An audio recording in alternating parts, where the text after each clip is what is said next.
2 ans de prison ferme pour la mère d'un jeune djihadiste français présumé mort en Syrie l'année dernière. Poursuivi pour financement du terrorisme, la justice lui reprochait d'avoir envoyé de l'argent à son fils parti combattre avec l'État islamique. Elle avait témoigné au début du mois sur Europe 1. Cette mère a toujours affirmé qu'elle ne savait pas que son fils se rendait en Syrie. Financer le terrorisme, financer une idéologie que moi-même je combats, c'est juste pas logique. C'est un procès d'une mère qui a aidé son fils. J'ai cru en lui. C'est nos enfants. Vous voulez faire quoi? Les jeter?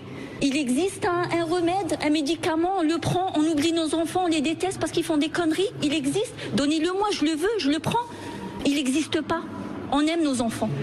Salomé Legrand, le tribunal n'a pas du tout été convaincu par cette version. La présidente du tribunal a reconnu elle-même que la peine était sévère, mais à la hauteur, selon elle, de la gravité des faits. Avant d'annoncer les 2 ans de prison ferme, la juge a pris soin de détailler tous les éléments à charge en apostrophant directement la mère de famille.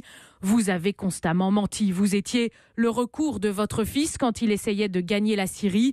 Vous saviez parfaitement qu'il s'y rendait. L'enquête a montré que Nathalie Haddadi a d'abord caché le passeport de son fils aux autorités françaises, et ce, alors qu'il était radicalisé et interdit de sortie du territoire. Elle lui a ensuite envoyé plus de 2 800 € et financé 7 billets d'avion. Il n'est pas nécessaire que vous soyez vous-même convaincu, reprend la présidente. Vous avez financé une organisation terroriste. La magistrate a rappelé toute l'admiration qu'éprouvait cette mère pour son fils, admiration qui transparaît le jour où l'État islamique lui annonce sa mort au combat.